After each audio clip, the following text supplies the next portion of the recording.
She just had so much common sense. You know, we're the party of common sense. I like to say it because it's true. Like, we don't want men playing in women's sports. We want to have borders. We want to have fair elections. You know, little things like that. Common sense, right? But she's here tonight, and I'm going to just ask her to come up and say a couple of words. Tulsi Gabbard.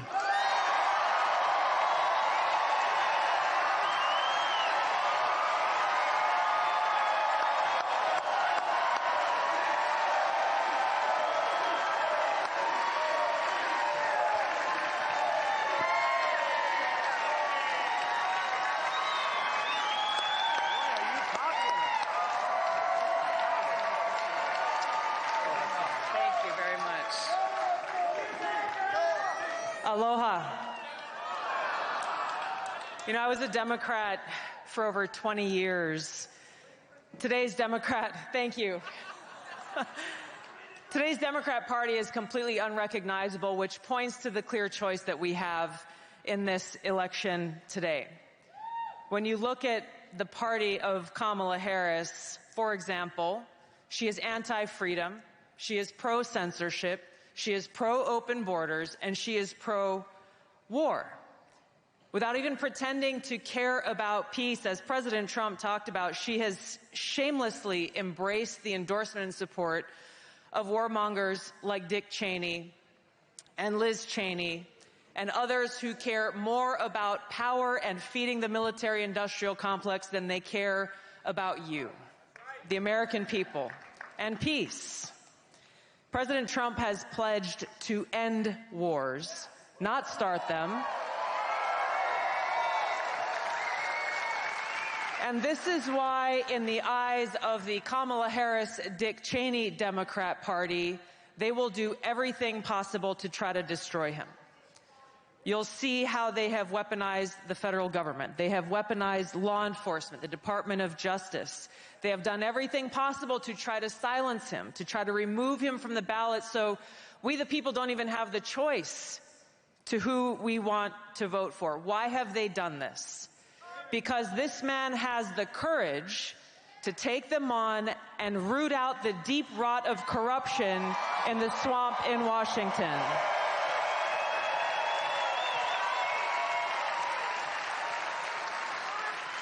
Now, voters have made their voices heard loud and clear, not once, not twice, but 3 times in the last 3 presidential elections, nominating this man to be the Republican nominee for president because of his commitment to these fundamental American principles of freedom and peace and prosperity.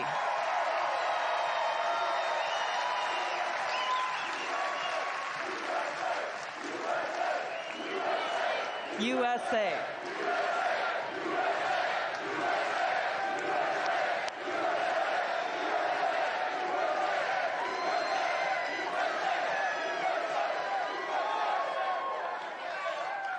Now, to those of you here or those watching at home who are independent-minded people like myself, who love our country and are committed to the Constitution and to freedom, the Democrat Party has no home for people like us.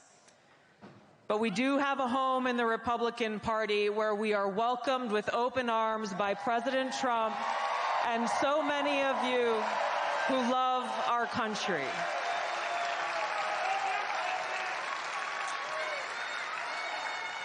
And it is because of my love for our country, and specifically because of the leadership that President Trump has brought to transform the Republican Party and bring it back to the party of the people and the party of peace, that I'm proud to stand here with you today, President Trump, and announce that I'm joining the Republican Party.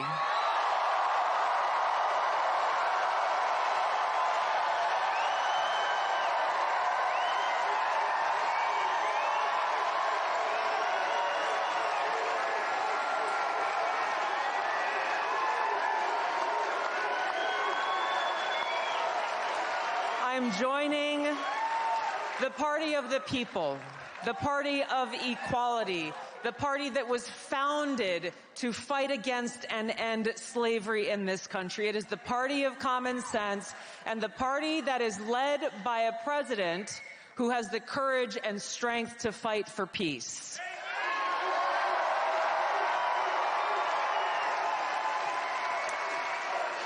So, as we stand here today, we have 14 days until the most historic election of our lives. And my message to my fellow Americans, regardless of your political affiliation, now is the time for us to stand together to save our country. There is nothing less than that that's on the line. A vote for President Trump is a vote for a big open tent party that welcomes people from all backgrounds and all walks of life. A vote for President Trump is a vote to express our deep love for our country and our appreciation for our God-given rights and freedoms enshrined in the Constitution. A vote for President Trump is a vote for secure borders and safe communities, and a vote for President Trump is a vote for peace here in America and around the world.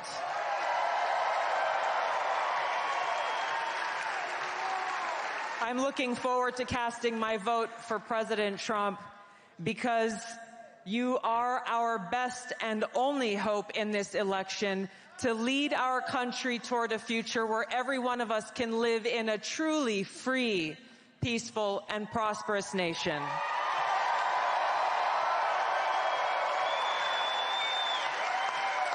Every single vote will count. This is our opportunity to vote for freedom, to vote for peace, to vote for America, and vote for President Trump to go back to the White House and make America great again. Thank you so much.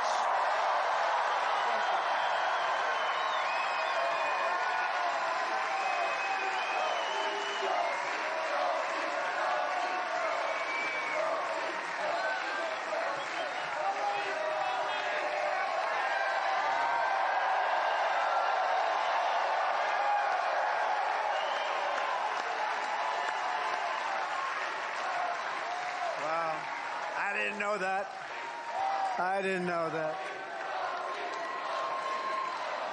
Thank you very much.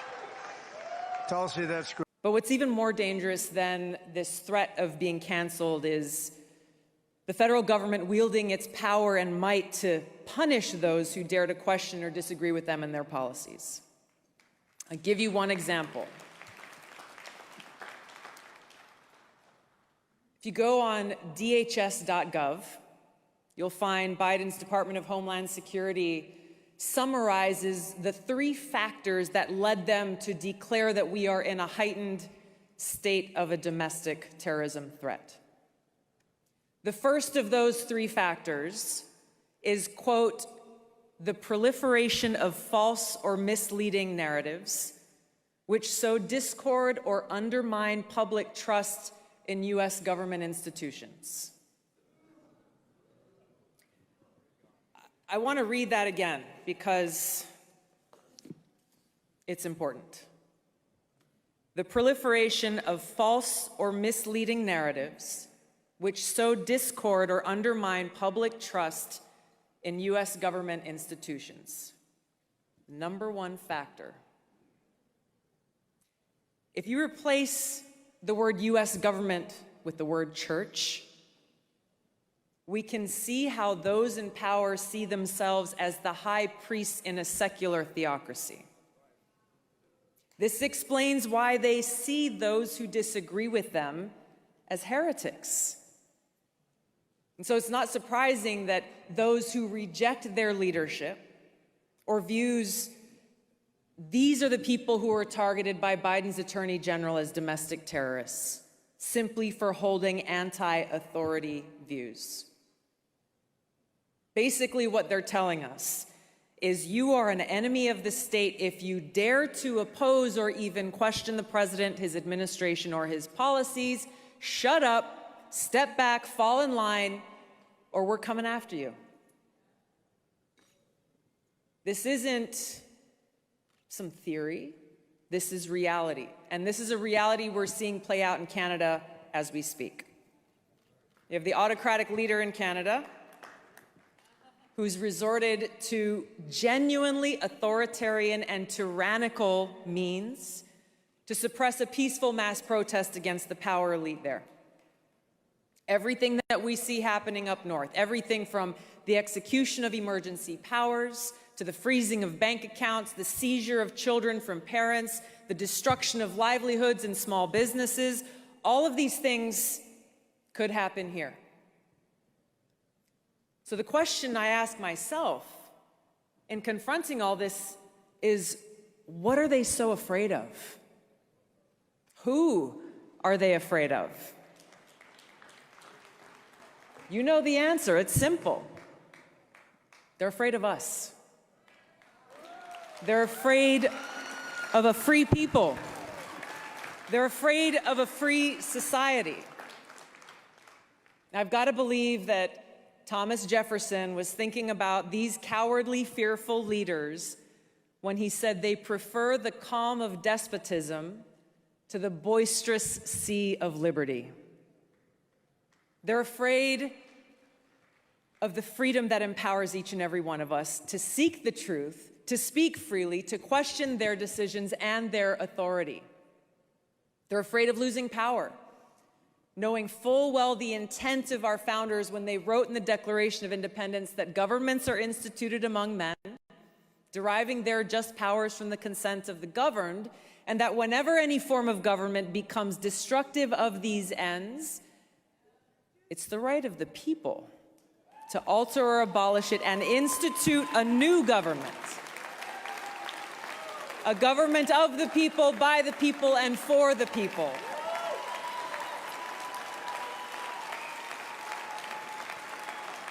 This is what scares them. And this is what empowers us.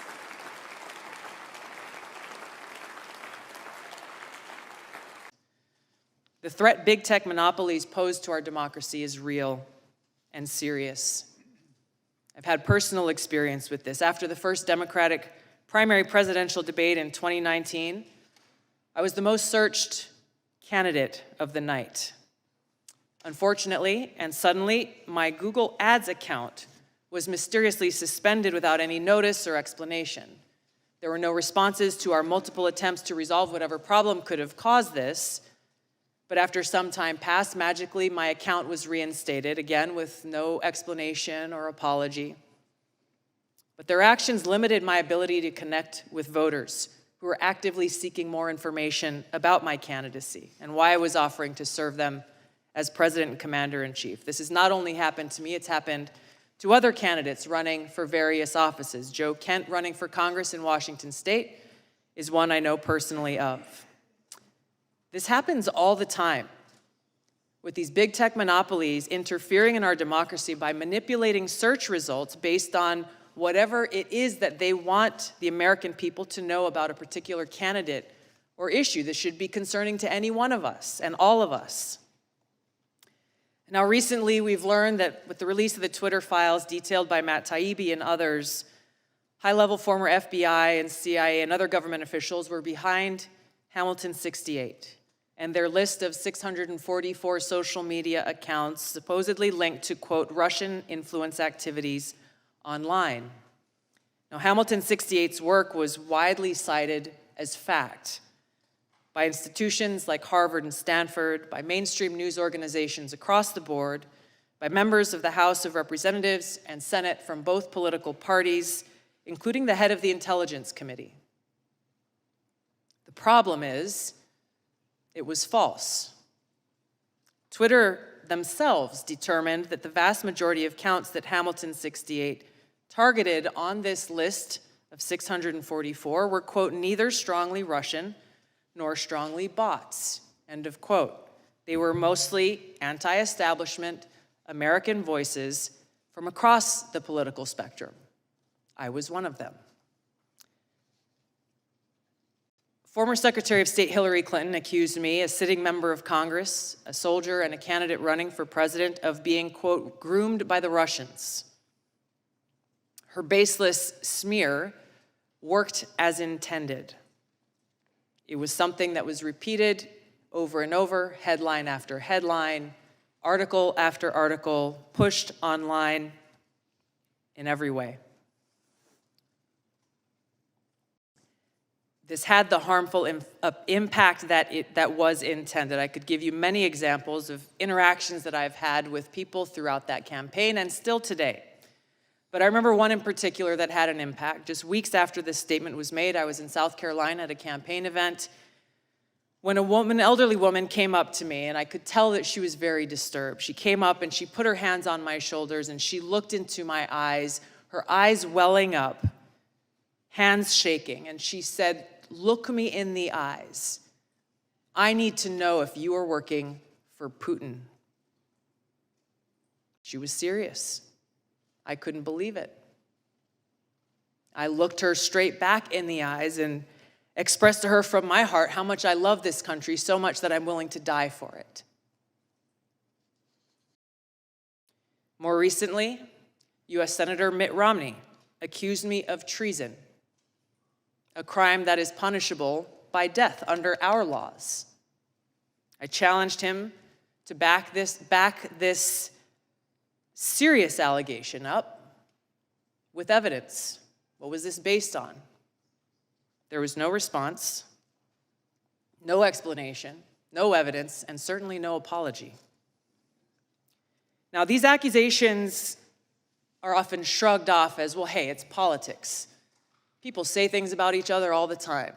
That may be easy for some of you to say, but for somebody who wears the uniform, this is serious. And it's serious not only to me, but to my fellow service members and veterans, every one of us making a decision at some point in our lives to raise our right hand, prepared and volunteering to lay our life down for this country. What does that mean in reality? Hey, everybody who's outside, thank you so much for joining us here tonight. What a beautiful day, huh? How many veterans we got here tonight? All right. So, I know JD served in the Marine Corps. I'm a lieutenant colonel in the Army Reserve.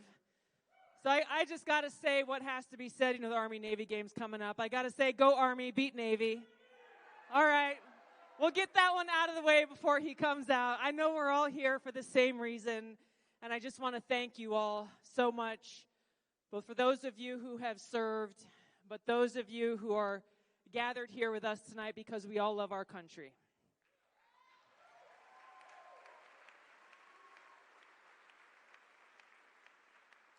I think throughout our lives, we understand the important responsibility, the most important responsibility that any president has is to serve as commander-in-chief. And so those of us who take that oath to support and defend the Constitution of the United States against all enemies, foreign and domestic, those of us who have been deployed to different war zones in different parts of the world as a result of the decisions made by politicians in Washington and the president and commander-in-chief, we really understand what's at stake. But even if you have not worn the uniform, it does not take a rocket scientist or a politician to recognize the threats that we face right now. Because of the Harris-Biden administration, we are embroiled in multiple wars in 3 different regions in the world. We're on the brink of World War III in multiple regions of the world. And according to the Bulletin of Atomic Scientists, we are closer to the brink of nuclear war today than we ever have been as a country, where because of the Harris-Biden administration's policies, we are all under threat. That is the reality that we face here. And so I'm grateful to be here today with Senator J.D. Vance, who personally understands why this is so important and why the choice that we are making as we go out and cast our votes. I just filled out my ballot this morning. For the next 5 days leading up to Election Day, who we choose matters. I don't know about you, but I about fell out of my seat when I saw Kamala Harris look directly into that camera during the presidential debate, standing next to President Trump, saying with great confidence and conviction that for the first time in a century, not a single active duty service member was deployed into a combat zone anywhere in the world.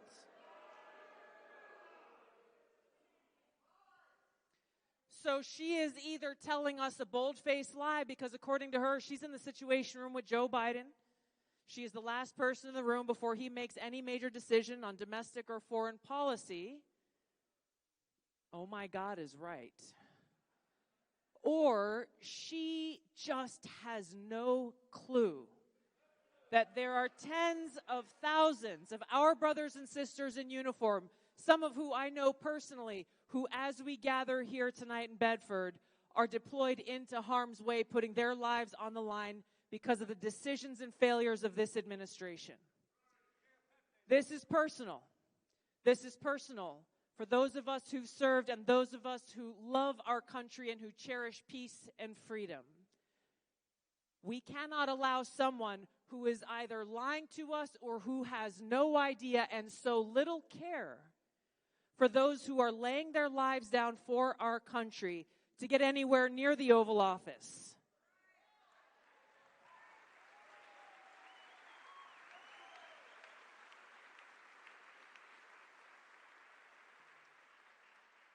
So while Kamala Harris and Joe Biden are busy smearing and attacking, and Hillary Clinton, Barack Obama, they are so busy calling President Trump every name in the book, accusing those of us who proudly stand in support of him and his mission to get back in the White House to save our country. They call us garbage.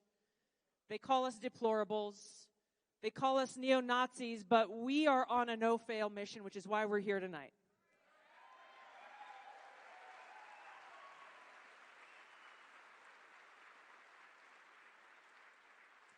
They are resorting to the worst kinds of smears and attacks because they have nothing else to resort to.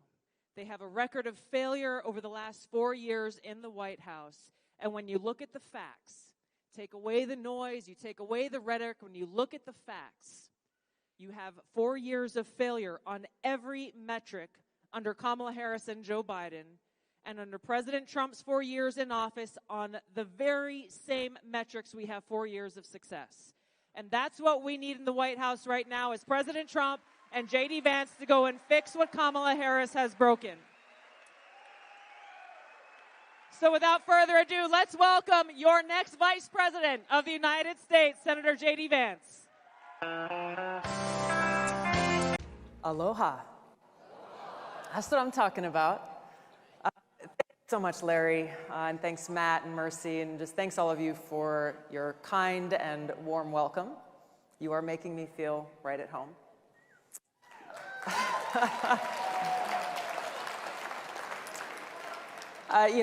Before I get started, I just wanted to ask if we could just for a moment and talk about Ukraine and what is going on there.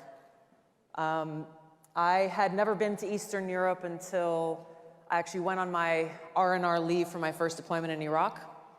Instead of going back to Hawaii, I chose to go to Eastern Europe. I went to Poland, visited Auschwitz, visited the ghettos in Warsaw, and then I went to Ukraine, and I made some wonderful friends there. People who I became closer to as the years went on, and like so many people who are stuck in Ukraine right now. Many of them are stuck in Kyiv, others are trying to make their way to the border with Poland, afraid, worried for their loved ones, their husbands unable to leave, and it's heartbreaking. It's heartbreaking to see this tragedy play out. So I just wanted to ask if we could just pause for a moment of silence and send our prayers for their safety and for their well-being.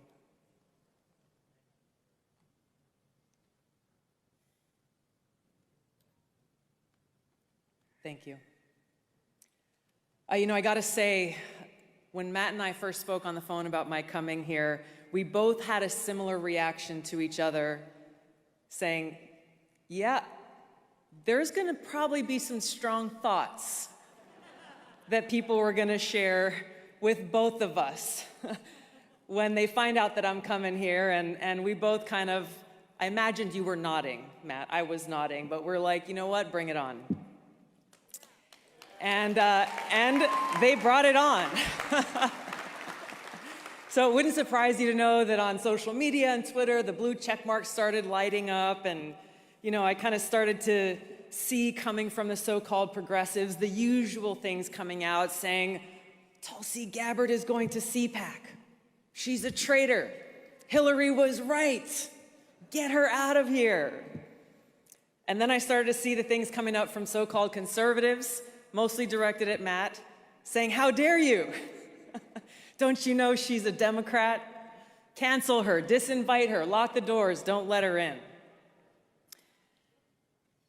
While these things can be easy to laugh about sometimes, unfortunately, this kind of reaction, this kind of tribalism is not limited to social media. It is something that's happening far too often and far too common across our country, where one section of our country sticks to our own tribe. We only hang out with and listen to and talk to people who we agree with, and we turn our backs and reject anyone who is not part of that tribe. But this kind of tribalism is dangerous, and it's emblematic of an erosion of a spiritual foundation in this country. It's emblematic of this lack of recognition that we are all God's children, that we are one nation under God. And knowing that inspires us. It inspires us to look within and find that fundamental respect and care that we should have for one another. And so when I came out here, I said aloha because this is what aloha really means. Everyone's heard the word aloha. Most people think it means hello and goodbye, but there's a reason why we greet each other with aloha, and it's because of the deeper meaning there, where it says, I recognize that we are all children of God, and I come to you with respect, and I come to you with this heartfelt love, that no matter where we come from, the color of our skin, our religion, or even our politics, we respect each other in that spirit of aloha.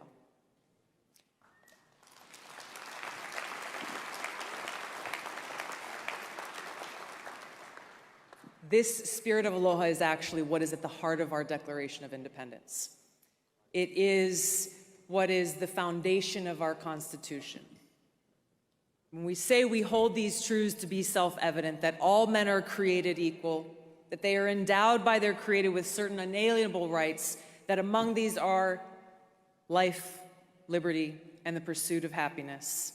Our freedom comes from God, not from any other person, not from anyone in government.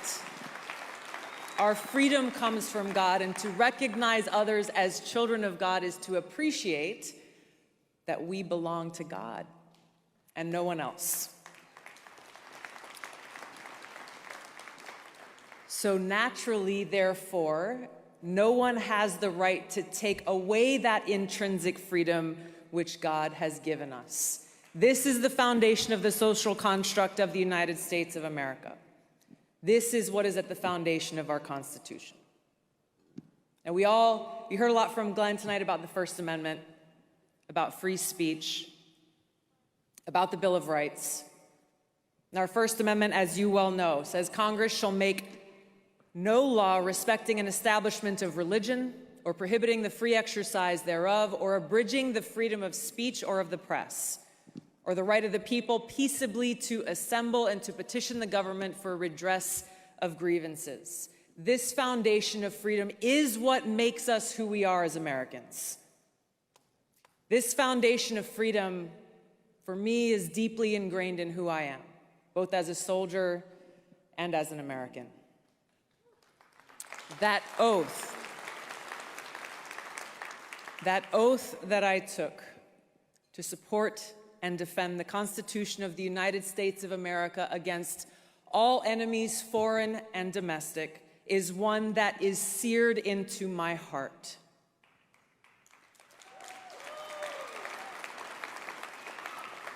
Now, I know we have many veterans here in the hall tonight, many who are watching from home, those of you who have worn or still wear the uniform. You know exactly what I'm talking about. You know how serious we take this oath. And like the many great Americans that we've had the privilege of serving alongside, the great Americans who have come before us, upon whose shoulders we stand, we are united in this unwavering commitment to freedom. We recognize that while we may disagree with what you say, we are willing to lay our lives down to defend your right to say it. That is freedom.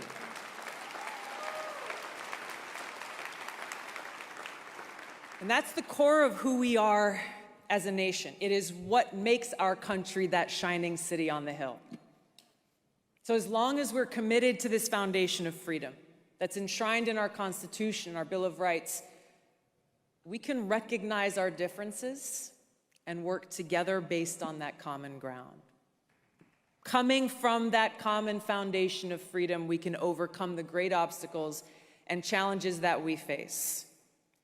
But if we are not committed to this freedom that is so clearly spelled out in the Bill of Rights, we are doomed to fail as a country. Unfortunately, we have too many Americans, including leaders in positions of great power in our country, who are not at all committed to upholding the Constitution. We have many Americans who don't even know what the Bill of Rights are. They think free speech is something that should only be left to those who agree with them, saying, hey, if you know what, if your speech offends me or if it offends anyone, then you should not be allowed to say it. This is where we are as a country.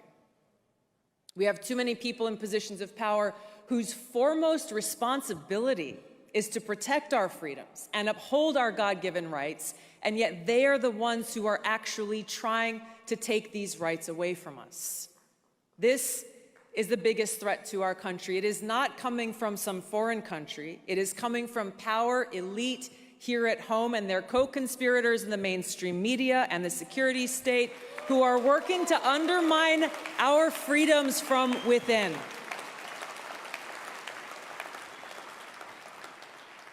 Now, just the latest strategy and tactic that they're using is to try to undermine our free speech by taking it upon themselves to say they've got the responsibility to protect us from so-called misinformation. So basically, they're saying that they're going to protect us from that which they claim is not true. The notion that we must just blindly accept and follow as truth, that which the government or those in power tells us is true, goes against the very essence of our Constitution and Bill of Rights. This was created as a resounding rejection of the reign of kings and churches and authorities. There's a reason the preamble of the Constitution begins with, "We the people." There's a reason our Declaration of Independence says that to secure these rights, governments are instituted among men, deriving their just powers from the consent of the governed. Why is it important that we say these words? Why is it important that we remember them, that we actually understand why they serve as the bedrock of this country? The reason why it's important is because in defiance of the Constitution, we now have leaders in our government working with their mouthpieces in the mainstream media and big tech, doing exactly what our founders rejected. And they're doing so backed by the most lethal force on earth, as they appoint themselves as the sole authority and voice of truth, of information. They get to decide what is true and what is false. They get to decide what is information or misinformation. And they expect we, the people, to just blindly accept and follow. This is where we're at today. It is in direct opposition to the Constitution that the power elite is actively suppressing voices, opinions, and information that they don't like. That those who dare to even question the authority, are accused of spreading misinformation and are therefore targeted and smeared and canceled and silenced. We've seen their playbook over and over again. Discredit and censor anyone who challenges them. Why? Because they know that their propaganda will not hold up to scrutiny. That rather than engage in debate on substance, or even answer very simple questions about their policies, they instead immediately resort to smears and name-calling. I'm sure you've heard them all before. I certainly have, like today. Tito's got his hand raised. Russian asset, white supremacist, bigot, racist, extremist, traitor. But what's even more dangerous than this threat of being canceled is the federal government wielding its power and might to punish those who dare to question or disagree with them and their policies. I'll give you one example. If you go on dhs.gov, you'll find Biden's Department of Homeland Security summarizes the 3 factors that led them to declare that we are in a heightened state of a domestic terrorism threat. The first of those 3 factors is, quote, the proliferation of false or misleading narratives which sow discord or undermine public trust in U.S. government institutions. I want to read that again because it's important. The proliferation of false or misleading narratives which sow discord or undermine public trust in U.S. government institutions. Number 1 factor.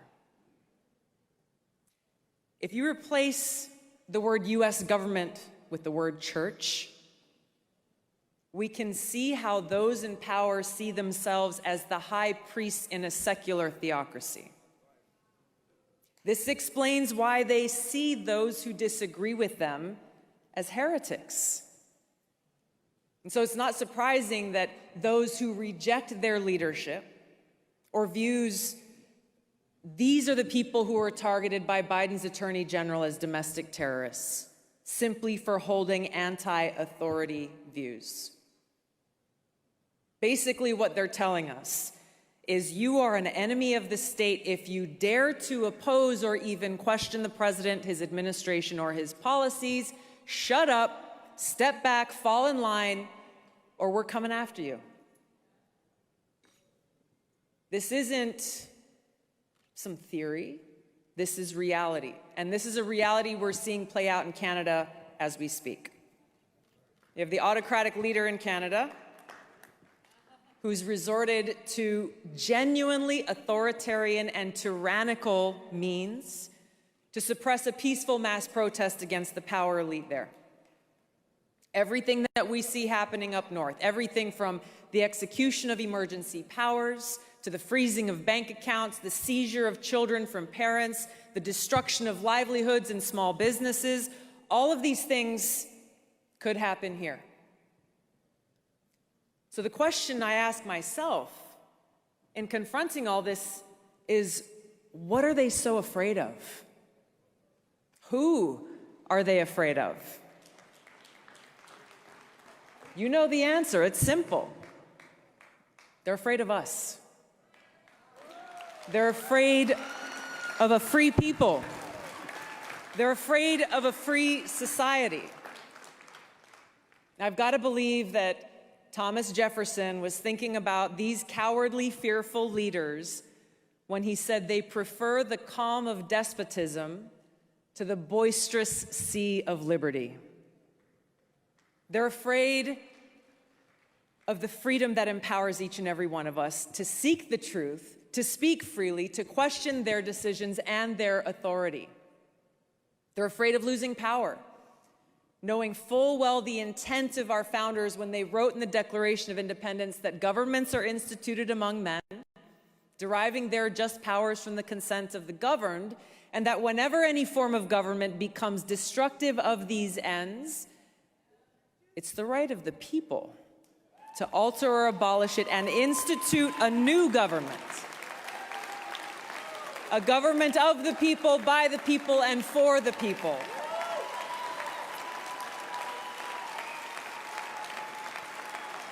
This is what scares them. And this is what empowers us.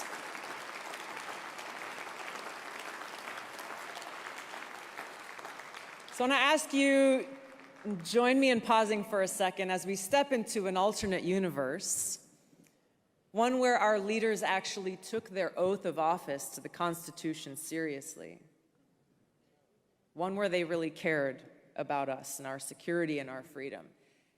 If we were living in this world, they would shut down secret FISA courts and stop three-letter agencies like the NSA, FBI, and CIA from illegally spying on Americans. They would denounce the Attorney General of the United States for his disgraceful attacks on American parents like those from Loudoun County and across the country who are concerned for their children's education. I got to say a quick hello to the parents here. I've had the privilege of spending some time with the amazing parents from across the country and parents defending education, many of whom have never been involved in politics before. But now they are in the trenches, standing up and fighting for their kids. Fighting against boards of education and politicians who believe that parents don't have the right to raise their own children. In this different world, our leaders would haul James Clapper before a judge to answer for his lies to Congress about how the government's collecting information from all of our phone records. And they would support the Durham investigation into Clinton corruption in 2016 and beyond and make sure that those responsible are held accountable.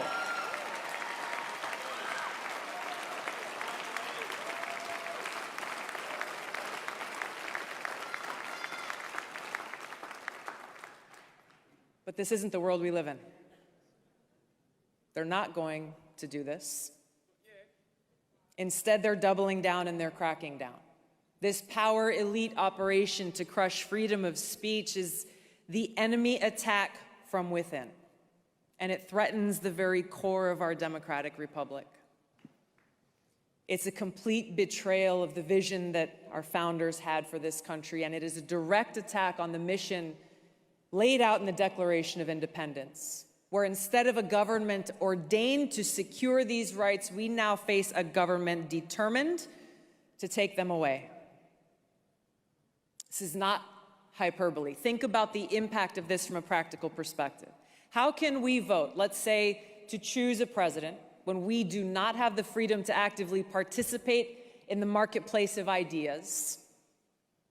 We don't have the freedom to share our opinion, to listen to other perspectives, to ask questions, to challenge the establishment narrative, and then assess, consider our options, and make our own informed decisions about who we want to take on that awesome responsibility and serve this country as commander-in-chief.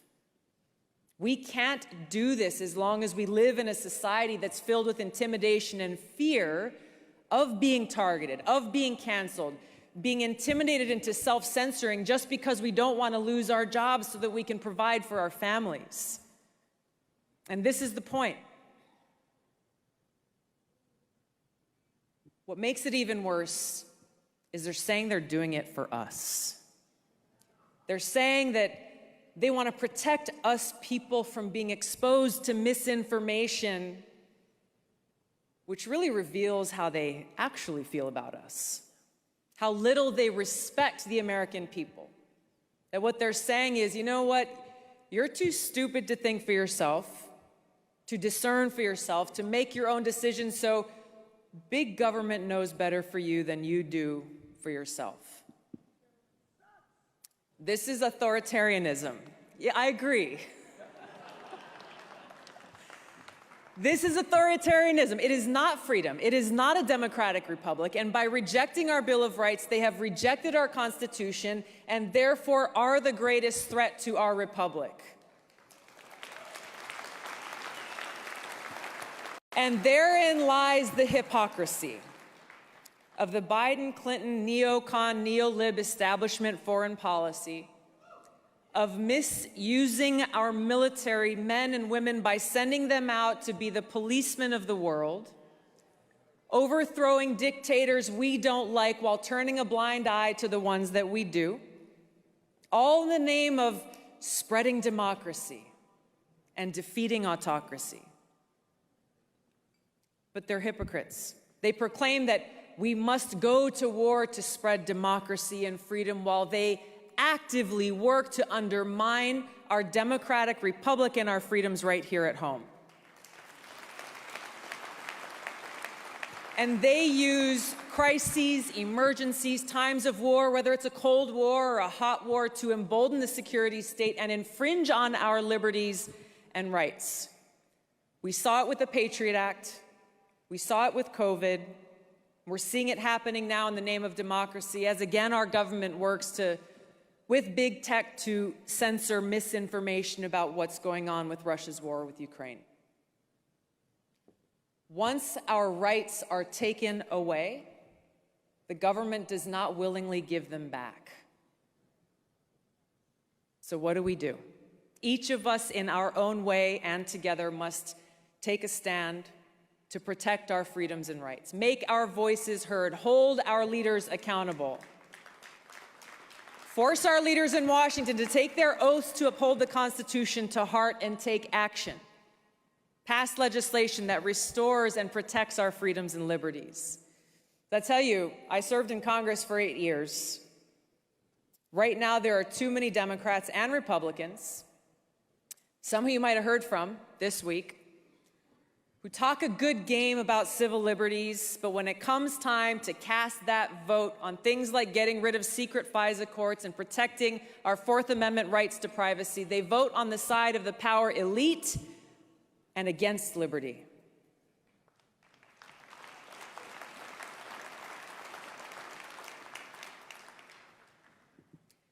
But as we look forward, we can take heart in knowing that our path will be lit by the fire of freedom that burns brightly in the hearts of Americans in every community, every home, every church, every classroom, all across this country, in small towns and in big cities, where we have decided that we belong to no one but God.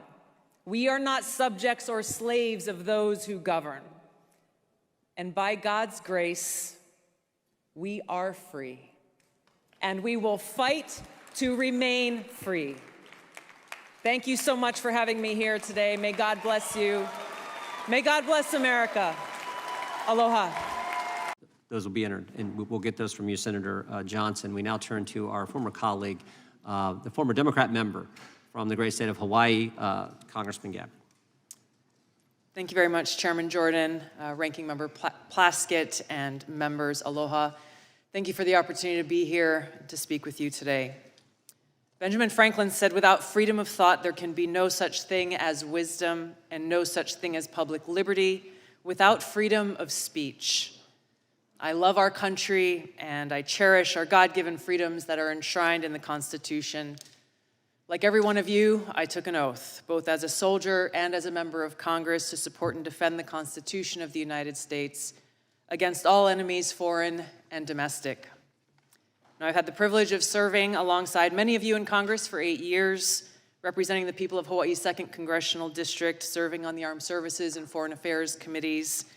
I'm honored to be able to continue to serve as a Lieutenant Colonel in the U.S. Army Reserves now for almost 20 years, where during that time I deployed to 3 war zones and participated in multiple overseas training exercises, where I had the opportunity to see firsthand what life is like in countries where there is no First Amendment, where there is no free press, where government deems itself to be the moral arbiter to its people, dictating to them what is right and wrong, what can and cannot be said, who can speak, who cannot, who is free to worship, and who is not.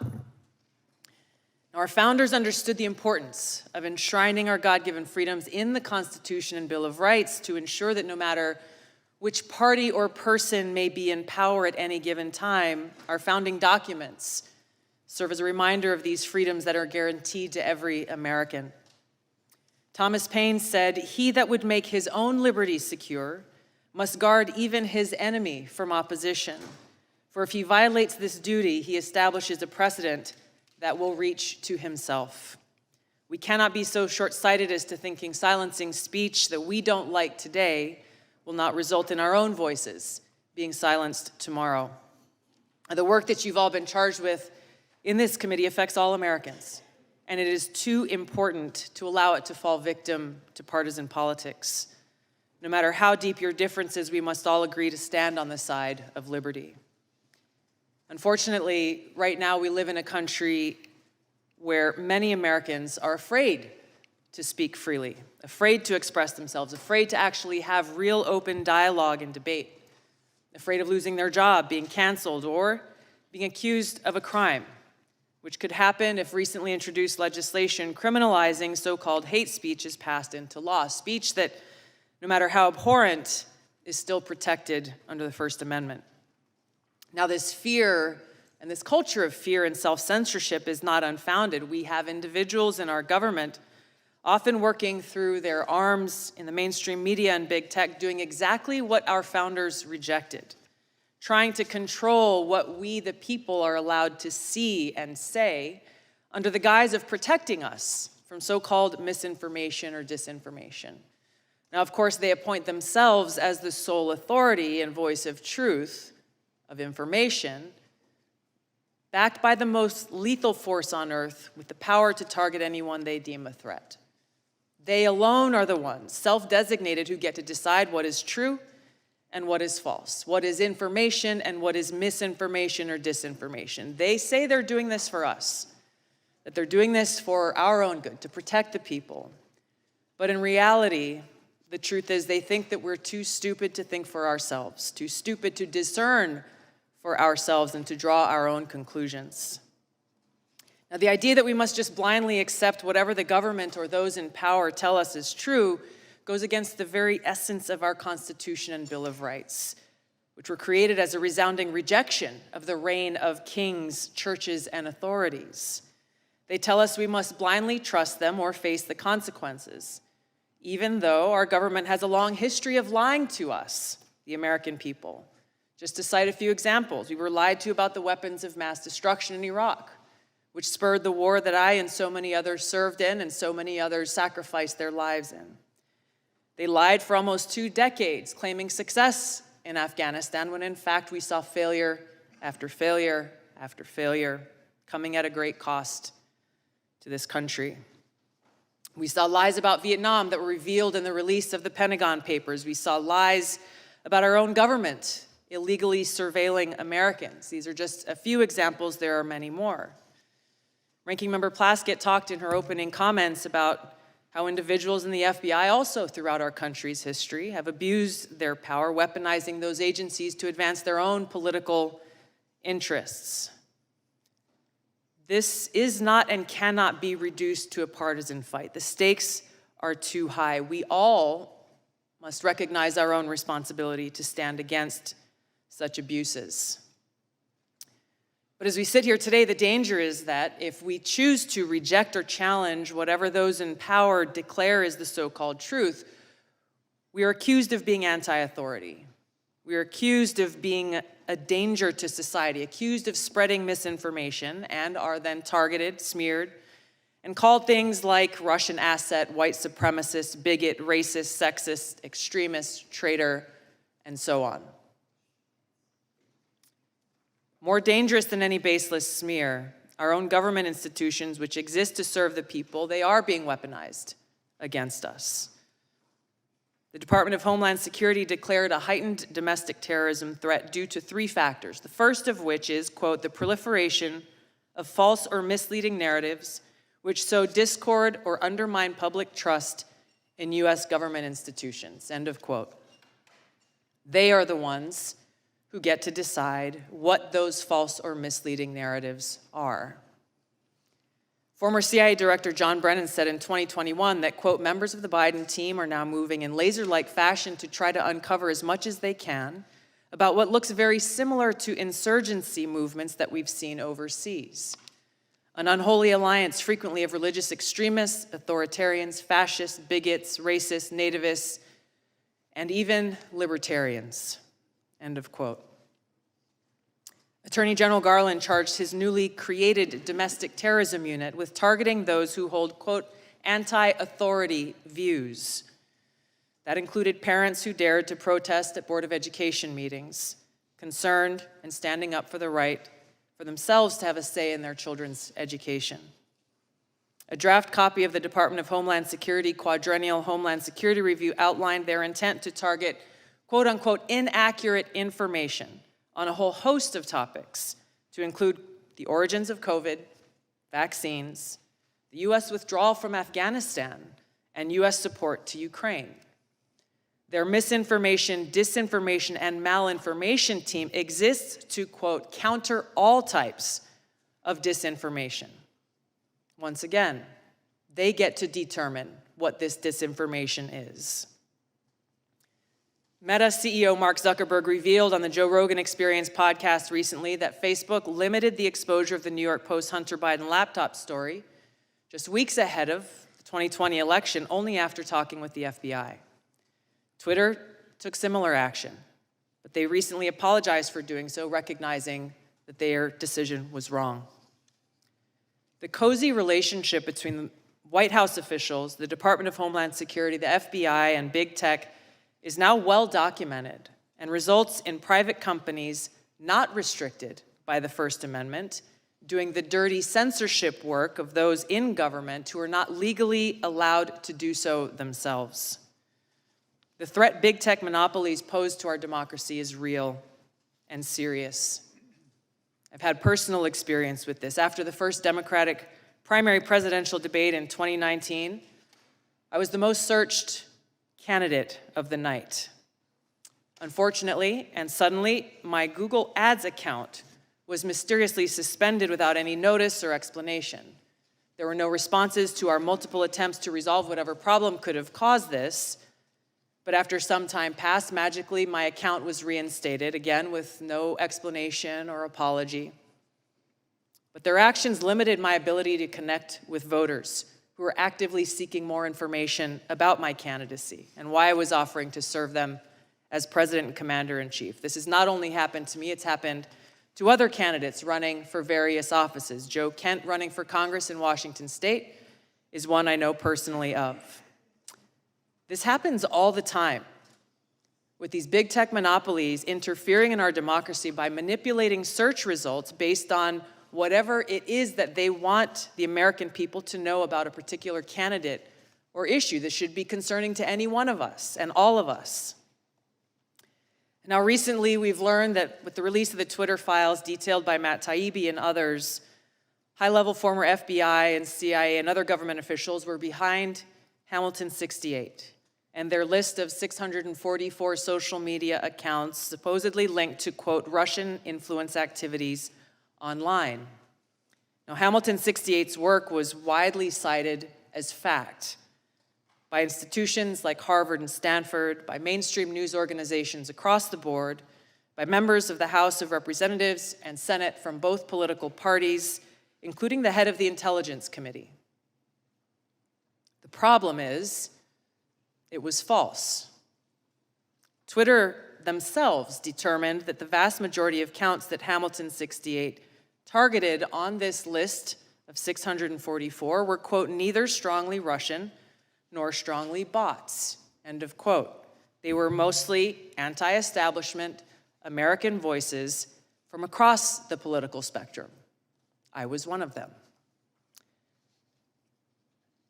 Former Secretary of State Hillary Clinton accused me, a sitting member of Congress, a soldier, and a candidate running for president, of being, quote, groomed by the Russians. Her baseless smear worked as intended. It was something that was repeated over and over, headline after headline, article after article, pushed online in every way. This had the harmful impact that was intended. I could give you many examples of interactions that I've had with people throughout that campaign and still today. But I remember one in particular that had an impact. Just weeks after this statement was made, I was in South Carolina at a campaign event when an elderly woman came up to me, and I could tell that she was very disturbed. She came up and she put her hands on my shoulders and she looked into my eyes, her eyes welling up, hands shaking, and she said, "Look me in the eyes. I need to know if you are working for Putin." She was serious. I couldn't believe it. I looked her straight back in the eyes and expressed to her from my heart how much I love this country, so much that I'm willing to die for it. More recently, U.S. Senator Mitt Romney accused me of treason, a crime that is punishable by death under our laws. I challenged him to back this serious allegation up with evidence. What was this based on?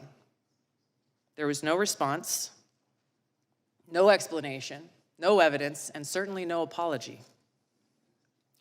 Now, these accusations are often shrugged off as, well, hey, it's politics. People say things about each other all the time.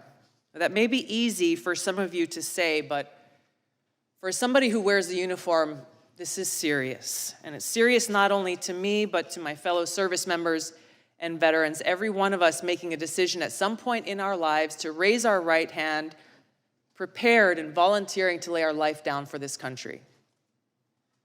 What does that mean in reality? It means that before every deployment, in our own hearts, we have to make peace with the possibility that we may not come home.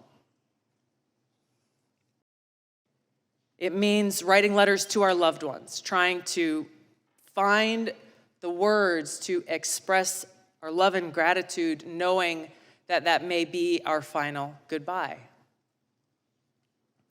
It means for those of us who do come home, doing our best every single day to honor the great sacrifices of our brothers and sisters who paid that ultimate price. This is much bigger than me or any one individual.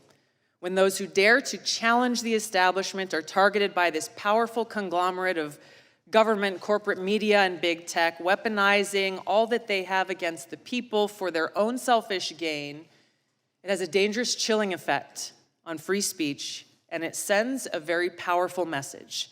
If you dare to challenge us, we will come after you. The more we allow this to happen, we start looking less and less like a democratic republic and more like a banana republic.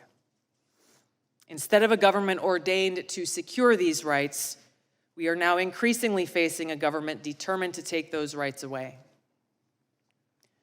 George Washington warned, "For if men are to be precluded from offering their sentiments on a matter which may involve the most serious and alarming consequences that can invite the consideration of mankind, reason is of no use to us. The freedom of speech may be taken away, and dumb and silent we may be led like sheep to slaughter." We have to stop this insanity and protect these sacred freedoms. Vanquish the fear and self-censorship that is now pervasive. Every one of us taking action to breathe new life into the open marketplace of ideas that is at the heart of a thriving democracy, encouraging vigorous and substantive debate, encouraging people to think for themselves so we can draw our own conclusions, where we can disagree without devolving into hate, where we can respect each other as fellow Americans and treat each other with aloha. The work you have before you is critical for all of these reasons. The stakes are high. The consequences, for better or worse, will be long-lasting. And for the sake of the American people, our freedom, and the future of this country we love, I pray we can set aside our partisan differences and commit to standing together to defend the constitutional right of every American to live free. Thank you, Mr. Chairman. Thank you, Congresswoman Gabbard. We appreciate those fine remarks. Congressman Raskin, we thank you for being here. Senator Johnson, we thank you as well for your... Aloha, New York!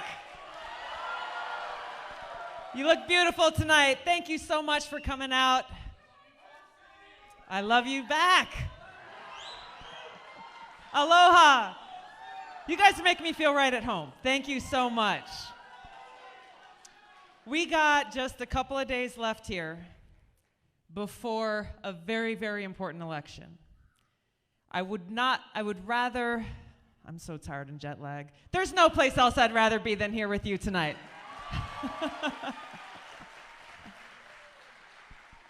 It's been a busy last few weeks. You know, when I made the announcement that I was leaving the Democrat Party,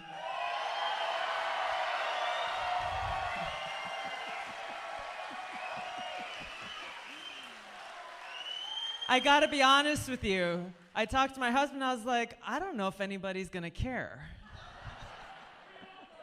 Because I've been calling it straight on Democrat leaders for a long time. And so as I've been traveling across the country, it was kind of unexpected. All I did was pack a carry-on when I left home on October 11th. But then my phone started ringing off the hook as other candidates, people running for office in many states from the West Coast to the East Coast and the Midwest, North and South, asking if I would come and help support their efforts. Thank you. You guys are great. And I was really happy to be able to be on the road and get out and help so many great Americans because of what is at stake in this election. The reason why all of you are spending the most precious commodity that you have, your time, to be here tonight. Just like you, I love this great country. And just like you, I am deeply, deeply concerned for our future. I have never been more concerned about our future than I am now. Because in so many ways, we see how those in power are abusing their power and seeking to undermine our God-given rights that are enshrined in the Constitution every chance they get. And this was what was at the heart of why I had to leave the Democratic Party, is because how can I, as a soldier and a veteran and a former member of Congress who took an oath, I made a promise to support and defend the Constitution of the United States of America against all enemies, foreign and domestic.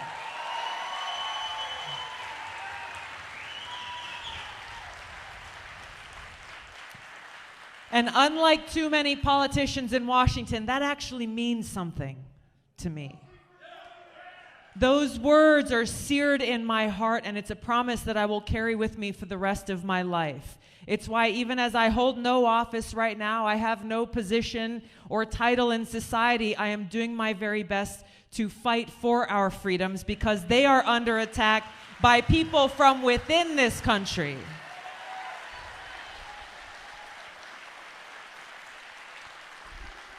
And that's why this election is so important. You know, I've been going and supporting people who are running for Congress and running for the U.S. Senate because having this radical woke Democrat Party in charge of the House, Senate, and the White House has put us in a very dangerous place as a country.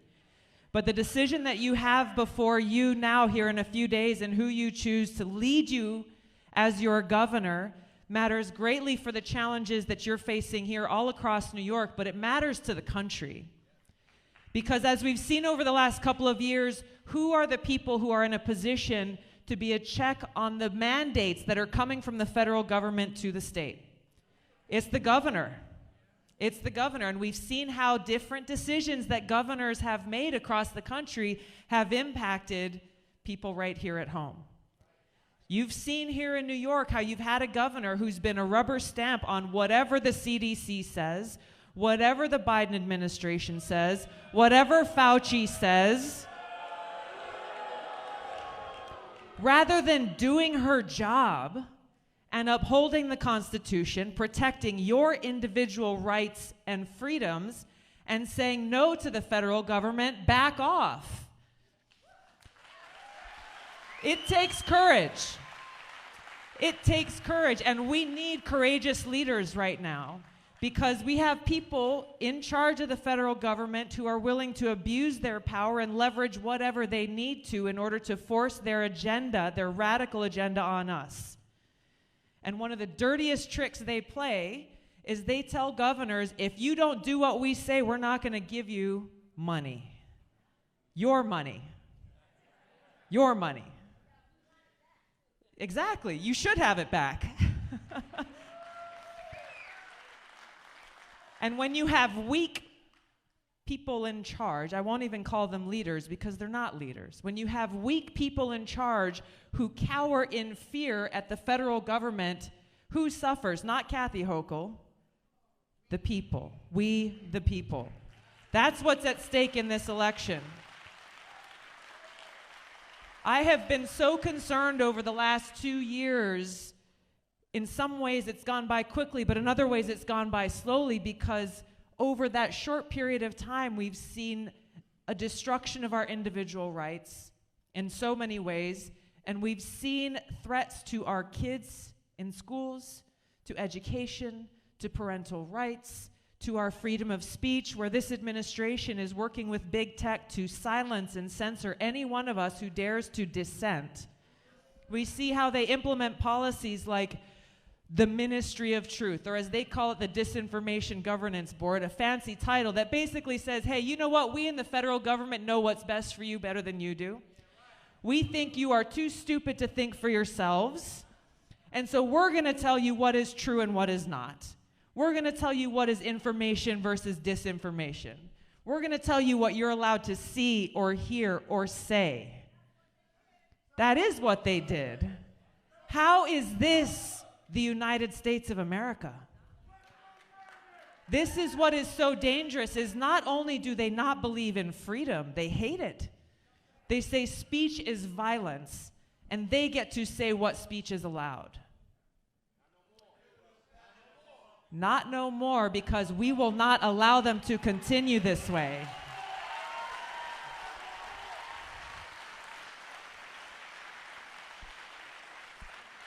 You know, it's kind of ironic, and I was asked this by Chris Cuomo, actually. I did an interview on his show a few weeks ago. And what was funny to me, it was interesting, what was funny to me was he said, Tulsi, you know, these Democrats say that everything they're doing is to defend democracy. It's to defend freedom. If you listen to Joe Biden's speech the other day, he said, democracy is on the line. Democracy is on the ballot. My response to Chris Cuomo was, that's funny, because every single thing they're doing is undermining our democracy. They are taking our freedoms away in the name of standing up for freedom. This would be funny if the consequences weren't so real. This is not empty rhetoric. This is not hyperbole. This is what is playing out every single day in this country, which is why electing strong leaders like Lee Zeldin and Allison Esposito matters so much.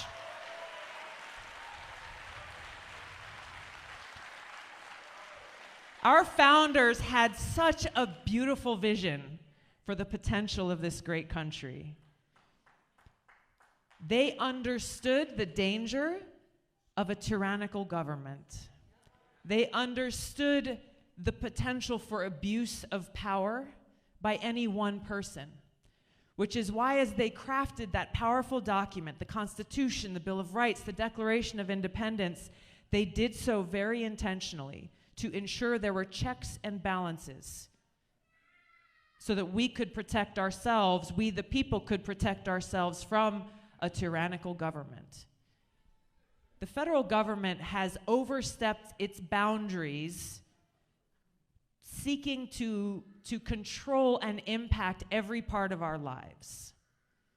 Our founders envisioned this representative government with governors leading and deciding states, being empowered to make those decisions because they are here listening to you and interacting with you, as you've seen Lee and Allison do.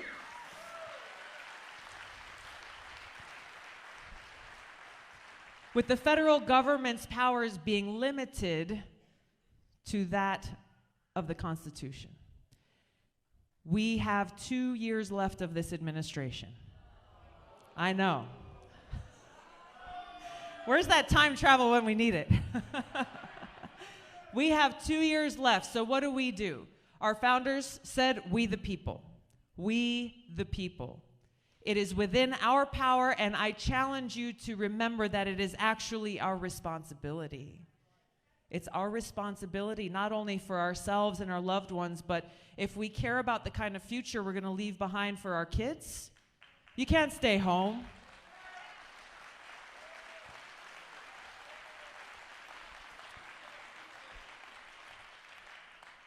I'm standing before you, not as a Democrat or a Republican, but as an American. I heard you. I stand before you as a fellow American, and this is the message I want to ask you to share with those in your life over these next few days. Because if you hear anything on the news right now, if you see the attack ads on television, and you hear the rhetoric going back and forth, all you hear from a lot of these Democrats who are running for office is how terrible Lee and Allison are, rather than standing on their principles and the things that they believe in and that they want to do for you. It's because there's nothing there. So as you go and talk to people who may be Democrats and are saying, well, I don't know if I can vote for a Republican. You know, my family's been Democrats for a long time, or, you know, I don't know enough about Lee to know if I want to vote for him. There are people in your lives who trust you, and they respect you.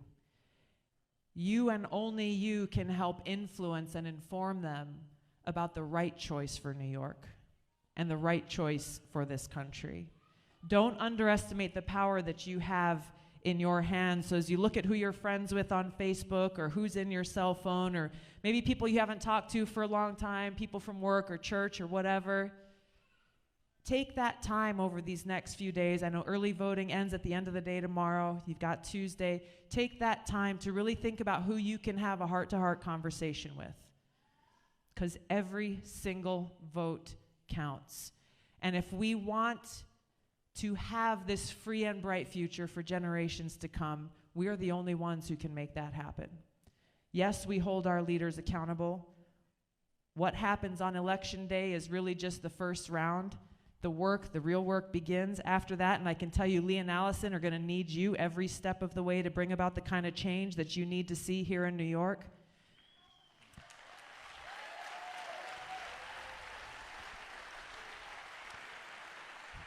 It's easy to feel discouraged and helpless in the face of the power of big tech, social media, big corporate media, big government.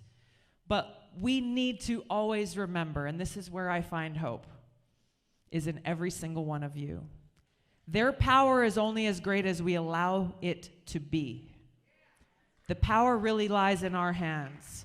And it lies in who we choose to lead and serve us, we the people in our government. And it also lies in where we choose to give our attention, where we choose to give our time. But the choice is ours. Our freedom is on the line. Our future is on the line. It's going to take every single one of us to stand up and continue to fight to protect and save this country, to save your state, and to protect and defend these freedoms we hold dear.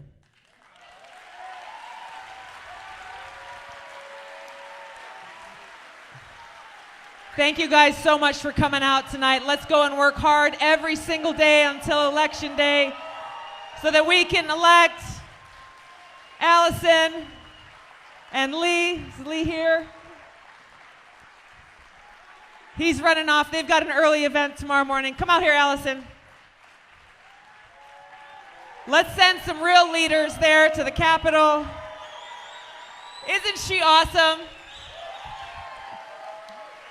Thank you guys so much for your support. Let's make it happen. Have a good night. Aloha. Good to see you.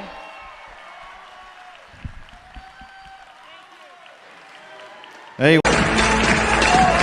Thank you so much. Aloha.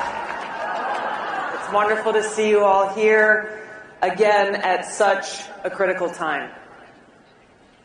Our democracy is under attack. The perpetrators of this attack are those who, in the name of saving our democracy, are destroying it. I don't use these words lightly. Every one of us who loves this country and who cherishes peace and freedom should be very alarmed by those who, driven by their insatiable hunger for power, are actively undermining all that we stand for. And almost every single day, if you're paying attention to the news and the headlines, there is some new assault and some new attack. Now, it's the Democrat elite and the swamp creatures in Washington who are doing all that they possibly can to keep us, the American people, from a very simple thing, having the freedom to choose who we want to be our next president.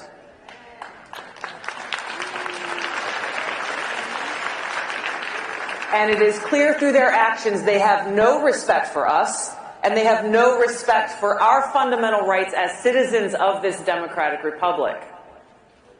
They are so terrified that we, the people, may make what they think is the wrong choice.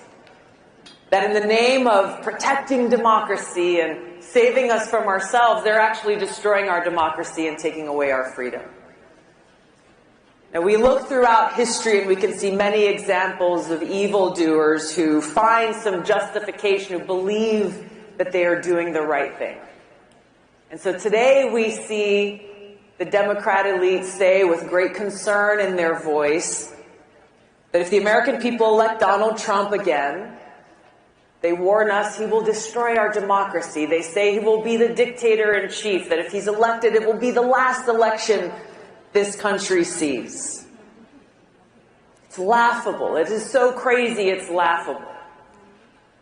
But they're justifying their actions by telling themselves that they need to destroy our democracy in order to save it. It's lunacy, and it's the mindset and mentality of dictators. They are waging a multi-front battle, and they will stop at nothing until they're successful.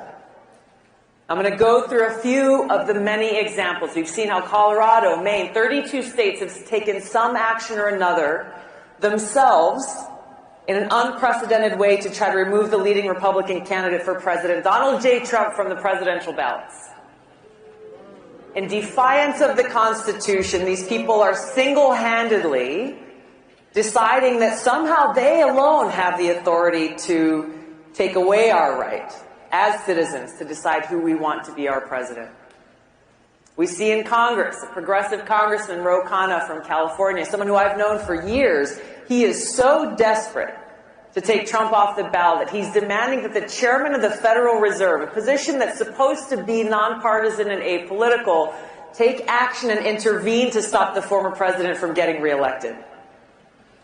On December 27th of last year, Representative Khanna said in a post on X that Federal Reserve Chair Jerome Powell, quote, should cut interest rates now, given most of inflation was caused by supply shocks.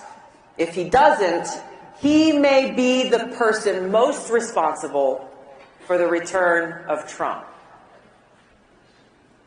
The Democrat elite and their cronies, they're using our criminal justice system to prosecute and distract the Republican presidential candidate in the midst of his campaign. As we know, Donald Trump currently faces 91 charges in 4 criminal cases, 44 on the federal side, 47 on the state side, all felonies. This most recent ruling in New York, the real estate case, charging him a $355 million fine plus nearly $100 million in interest for a business transaction where there was no victim or complaint, where all parties made money. So egregious that even people who are not fans of Donald Trump are standing up and saying this is crazy and criticizing this judge's decision that from the very beginning has been a very clearly politically motivated hit job.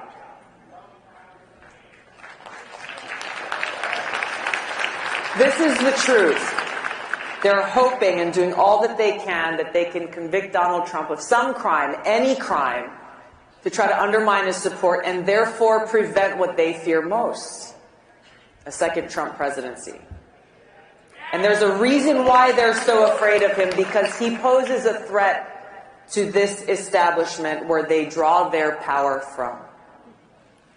When we take a step back and look beyond the personalities, look beyond Donald Trump and Joe Biden, what we're facing is a threat of far greater magnitude. a very dangerous precedent is being set. Our democratic republic is being destroyed by the permanent Washington elite, and there are people in both political parties who truly believe they and not the American people have the right to decide who should be our president. They easily and dangerously dismiss our Constitution, the rule of law, the voices of the American people, anointing themselves as the ones who have the power and justification to make this most important decision. Now, I've only mentioned a few of the many examples. I could write a whole book detailing all that's been done, all that the Democrat elite and Washington establishment have done and are doing to try to destroy Donald Trump and steal our election. As you know very well, President Trump has endured years of attacks. What we're seeing now is a continuation of something that began in 2016, ever since he came down that golden escalator. Now, I've met a lot of strong, tough people in my life. I can't think of a single one who could not only withstand all that they are throwing at Donald Trump without crumbling, but someone who would actually choose to keep fighting against the entire Washington establishment.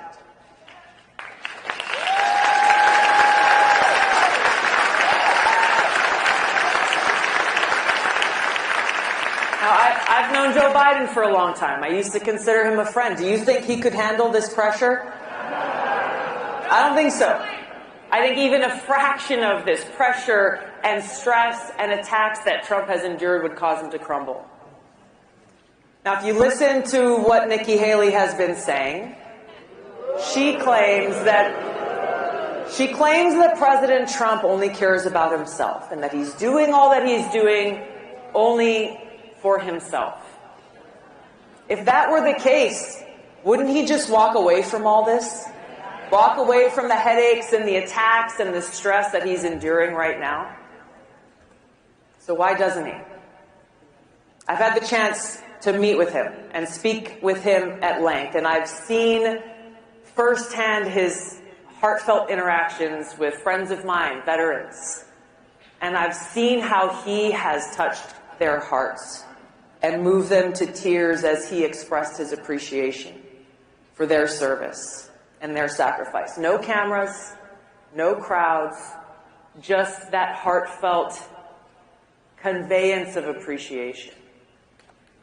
I've gotten a sense for what motivates him, and it's got nothing to do with what the Washington establishment is accusing him of. This is a man who's a fighter. His strength and resilience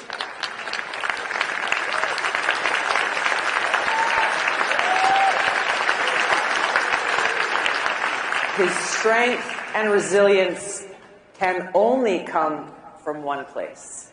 His ability to endure this hardship can only come from one place, and that's a sincere love and concern for the future of our country and his care for the American people.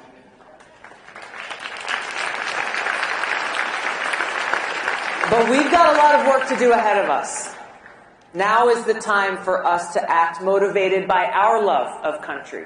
We've got to take all the outrage and sadness and fear that we may feel, caused by those in power who have no care or respect for the will of the people. Take all of those feelings and let that motivate us to take action, to find strength in knowing that they are doing what they're doing because they're afraid of us. That just like we see foreign dictators are afraid of democracy, the Democrat elite are so afraid of a free people and a free society and the possibility that we, the American people, might make the wrong choice in this election by choosing someone other than them. They are doing all they can through the power of law enforcement, the criminal justice system, the national security state, doing all that they can to stop us from exercising our freedom. They forget that we, the people, are the ones with the power.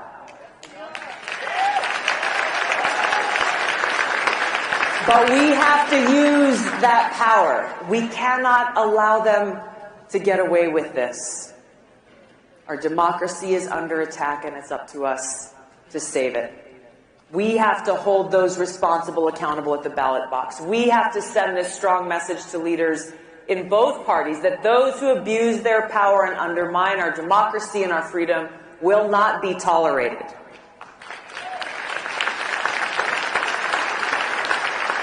If we do nothing, if we turn a blind eye to those who are weaponizing our criminal justice system against their political opponents and telling us who we are and aren't allowed to vote for, telling us what we are and aren't allowed to say or see or hear, it will set a dangerous precedent for every election and presidency in the future, and its democracy as we know it will be finished. Now, I know we face challenges in our entire political system, and those challenges are not limited to one political party. There are politicians from both parties who are more interested in serving themselves and their own interests than they are about serving the needs of the American people. And they're not going to give up without a fight. On January 27th, 1838, President Lincoln delivered a powerful speech to the Young Men's Lyceum of Springfield, Illinois. And he said, quote, "At what point then is the approach of danger to be expected? I answer, if it ever reach us, it must spring up amongst us. It cannot come from abroad. If destruction be our lot, we must ourselves be its author and finisher. As a nation of free men, we must live through all time or die by suicide." The choice before us is clear. Freedom isn't free. We can't lose sight of what we can accomplish when we, the people, stand together on the foundational principles that this country was built on. A free people with the right to life, liberty, and the pursuit of happiness. We must protect free speech of all Americans. We must stand against those who'd rather censor, cancel, and smear rather than engage in honest debate as our founding fathers did. When the free speech of one person is threatened, even when that speech is reprehensible to us, the free speech of all people is threatened. Same goes for freedom of religion. In our America, freedom of religion does not mean freedom from religion. Real religion is love for God. It's not attached to any one religious sect or label or another. Our government must respect our freedom to worship and express our faith, express our love for God as we choose. Or, for those who choose not to, they have that right as well. Our founders intentionally passed the Second Amendment right after the First because they knew how fragile this new free democracy was and how susceptible it would be, and it still is, to those who abuse their power to try to take away our freedom. So we have to defend our right to bear arms, not only to defend ourselves and our loved ones, but to serve as that important check on the abuse of power by an increasingly tyrannical government.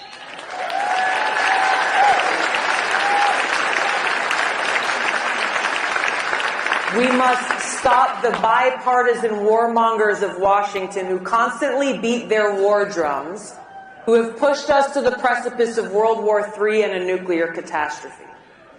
Now, President Eisenhower warned us clearly in his farewell address about these people, those in Washington who bend the knee to their bosses in the military-industrial complex and then shrug their shoulders and look the other way at the costly, damaging, and potentially catastrophic consequences of their decisions, the cost that every one of us pays. We need leaders who are committed to peace, strength, and prosperity, because we cannot be truly prosperous as a nation unless we are at peace. Unfortunately, war is sometimes necessary to defeat those who threaten the safety, security, and freedom of the American people. And as a soldier serving now for almost 21 years in our military and still serves today, I know this firsthand. But I also know that war must always be a last resort after all other avenues have been exhausted.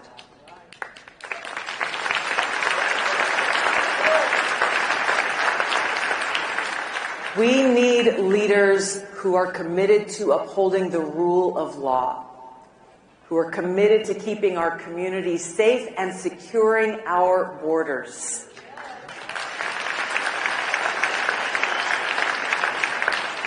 In our America, we must come together inspired by love.